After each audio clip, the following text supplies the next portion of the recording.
Talk2SV is brought to you by Bay Area Business Roundtable, Bay Community Fellowship, Berkeley Repertory Theater, East Oakland Leadership Academy, Global United Fellowship, Lifelong Medical Care, W San Francisco. Who is she talking to now? What is she up to next?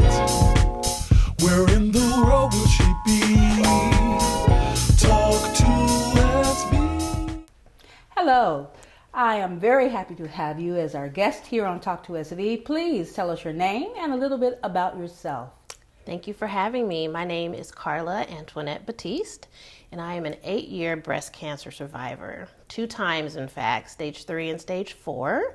And I am an ambassador for change for the Stanford Cancer Institute Community Partnership Program, and also the author of Digging Your Heels. It's a memoir about my breast cancer journey. First, let me say congratulations. Thank and you. We wish you the very best for a wonderful, continued long life. Tell us about this book. Why did you write it? Digging Your Heels. Yes, it's Digging Your Heels, the glamorous and not so glamorous life of a breast cancer survivor. And I wrote it because I knew that other women needed to hear about this experience, especially African American women my age, because we are diagnosed at an earlier age, and a later stage, but we aren't talking about breast cancer. And I wanted to remove the fear that women have and let them know it doesn't have to be a period, it can be a comma. When you say diagnosed at an earlier age and later stage, unpack that. What does it mean? It means that when we find our breast cancer, usually it's at stage 3 or stage 4, and we're diagnosed earlier than white women. And so we also have a higher mortality rate, and that's something that we aren't hearing about a lot. So I wanted to bring awareness to that. You mentioned that you are an ambassador for the Stanford Cancer Institute. Tell us about your role as an ambassador. Well, we go through a 3-month training, and what we do is we learn about all the facets of breast cancer, and all of us are breast cancer survivors, in fact. And after that, we go out into the community with our friends and family, and we educate them about breast cancer awareness and the risks factors in breast cancer. And so part of what I'm doing with my book is actually taking this out to not even just a national level, but an international level, because I have people reading the book all over the world. You are very positive and energetic and uplifting. To be in your presence is uplifting. What do you say to women who are pessimistic and facing breast cancer? Yes, what I'd say is it's a very tough battle, but attitude is everything.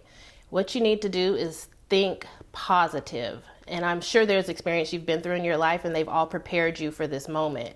And I'd say just dig in your heels and just set your face like flint and don't go into a negative place. Don't have a pity party. Cry if you have to, just for a moment, and get back to thinking positive.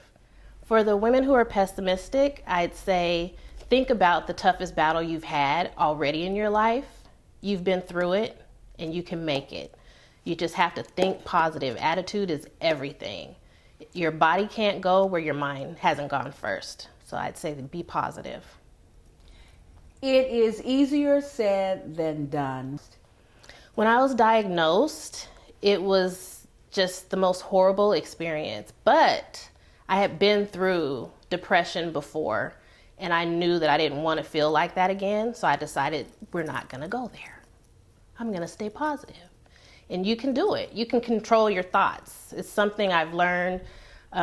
Joyce Meyer, she's a minister, international minister. She comes on television. She has a ministry about thinking positive and believing the word of God. And that helped me tremendously earlier in my life. I didn't know that it was going to help me in the future. But there's things that you learn along your way in life that prepare you for where you are now. And you can make it. You can control the thoughts that go on in your mind. What are the first steps that you suggest women should take once they learn they've been diagnosed with breast cancer? Once a woman's been diagnosed with breast cancer, I think the first step is to just take a deep breath. And it's just like any other emergency in life. If someone's going into a heart attack or you're in the middle of a fire, you just have to calm yourself down and just take a deep breath. And then I'd say, think positive. You gotta pray and surround yourself with other positive people. Don't go around the naysayers and the people that are just gonna put you one foot in the grave. Just everything around you needs to be positive. And then do your research. Make sure that what your doctors are doing for you or telling you is accurate. Get a second opinion. It's just, you just can't rely on one thing. And for a lot of us, I think when I'm dealing with other young women like myself, what I find is that their doctors may not tell them, oh, you need to have your tumor markers checked or even get your genetic testing. And just some of those things, if they don't ask the right questions, I can see how they're not going to get the right care. So it's very important to educate yourself. In your book, Dig in Your Heels, you are very candid about your relationship with your doctor. Describe your relationship with your doctors. My relationship with my doctors is wonderful. I'm very comfortable with my doctors. I was fortunate enough to have 2 great doctors. And I can go in and talk to them about anything, personal or medical. And that's just the relationship I feel you should have with your physician. They shouldn't just treat, because sometimes your medical conditions are kind of psychological and emotional. The relationships you have with other people affect your health. So it's good that they can be understanding and compassionate about all areas of your life. So my doctors were wonderful. And then also in my book, I talk about questions you can ask your doctor, things you need to know. I wanted people to understand that sometimes you have to go back and ask the questions or ask, why didn't you look into this and why didn't you look into that? Or you might even have to tell your doctor, you know what, I'm going to get a second opinion. And your doctor should be okay with that. Your doctor should say, okay, I'm totally okay with you getting a second opinion, because your life is at stake. They should want for you to get the best care as well. And if they don't know everything, they should be able to let you go see someone else. You shouldn't feel guilty about getting a second opinion. We want our congregation to live because God has given us a life-transforming joy, a powerful, deep fellowship, and something to celebrate throughout all eternity. If you are 50 years or older, tell your doctor that you want to be screened, because we can prevent it, treat it, and beat it. Talk2SV. Hello and welcome to Talk2SV. Tell us who you are and a little bit about yourself. Thank you for having me. My name is Kim Rhodes, and I am a colorectal surgeon on the faculty at Stanford. But in my research, I'm looking specifically at disparities in cancer that occur largely in California for racial and ethnic minorities. When we talk about disparities, particularly in cancer among African Americans and other ethnic groups, why do we continue to be at the disparate end of these diseases? It's a good question why the disparities continue to persist over time. Most of the research in the past has really focused on individual factors, so things like poorly controlled, what we call comorbidities, like high blood pressure, diabetes, things like that, and also low access to medical care. But in my research, what I've been asking is, once patients come into the system, what kind of care do they get? And we've been pretty clearly able to show that there are differences in care that delivered to racial and ethnic minorities, and particularly to African Americans. So there is a part of the disparity that can be addressed, we think, by the healthcare system, but it's not clear that the healthcare system is yet prepared to do that. So for some disparities that have gotten worse over time, this suggests that there are differences in healthcare that may be contributing to these outcomes. What inspired you to do the work that you're doing, Dr. Kim Rhodes? Well, actually, I tell this story quite frequently when I give lectures. The inspiration for the work that I do is the story of my Aunt Jeanette, who was diagnosed with breast cancer at the age of 58. She was admitted to what we call a safety net hospital, which means anyone can show up there regardless of their ability to pay. They should receive treatment. And what she received for the type of breast cancer that she had was probably inappropriate in retrospect.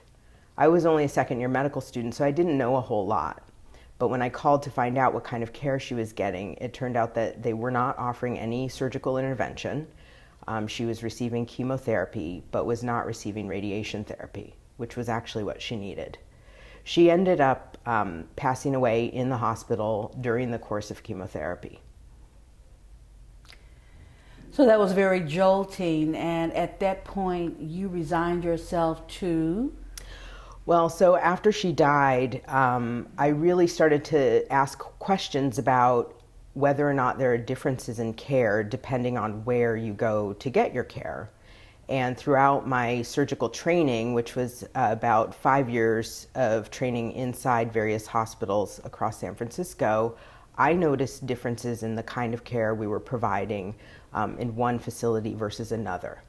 So my first research investigation asked the question, does it matter if the care is delivered in a safety net hospital as to the outcome of colon cancer? And it turned out that it does. So safety net hospitals, which are places where people, the physicians, the nurses who work there really are dedicated to community because these are low resource settings. But unfortunately, they're doing the best they can with what they have. And what they have is probably not enough.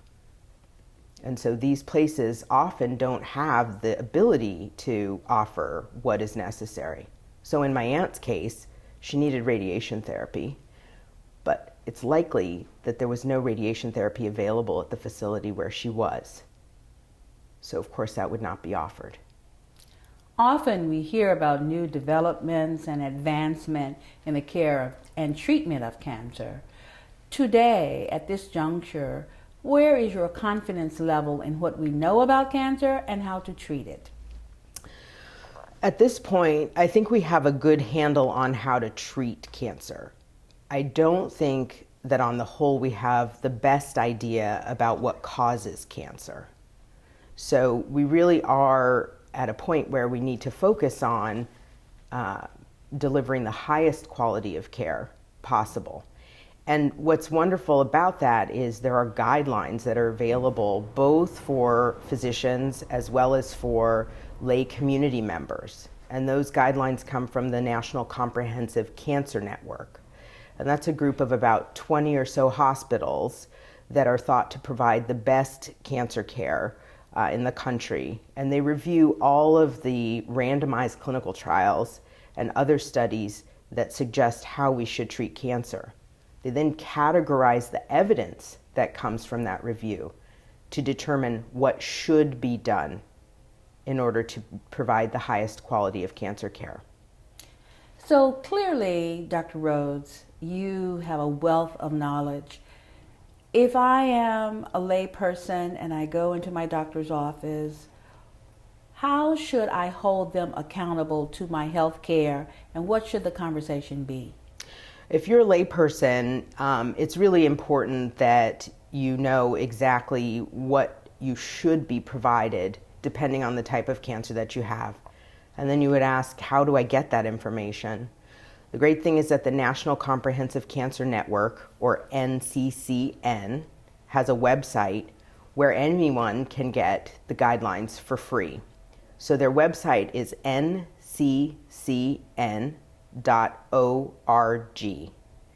And that'll allow you to select the specific type of cancer that you're concerned about, even if it's for a family member. And then it will walk you through the steps of how to stage the cancer, what tests may be necessary before treatment starts, and then what are the guideline recommendations for the treatment of that type of cancer. And I think this is important because we know now, in part because of my own research, that if you follow the guidelines from the NCCN, you're likely to get the best possible outcome. and the longest survival. Wow, that's great to know.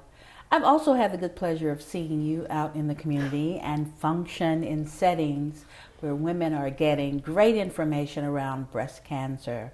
Talk to me about the work that you do outside of the hospital setting. So after my aunt died, I really sort of dedicated myself to the idea of understanding how the healthcare system works and then going out and telling everyone in the community. My background is actually in linguistics, and what I really came to understand about language is that although in the healthcare setting we're all mostly speaking English, we're speaking different dialects. And so the work that I try to do in the community is really focused on trying to break down the barriers that develop between those two dialects and help people understand what language to use when they're in the doctor's office, or how to understand what messages are being delivered to them, and also how to understand the system itself and how to work their way through the system, because it's very complicated. Even for someone who is very highly educated, cancer care can be extremely confusing because there's so many steps and potentially so many doctors involved. So my work in the community really revolves around getting people educated, whether it's the work that we're doing with the African American and Tongan churches around colorectal cancer, or with the Breast Cancer in African Americans conference that is hosted by the Stanford Cancer Institute. The goal there really is to give the power to the people to advocate for themselves in the healthcare setting. Talk2SV is brought to you by Bay Area Business Roundtable, Bay Community Fellowship, Berkeley Repertory Theater, East Oakland Leadership Academy,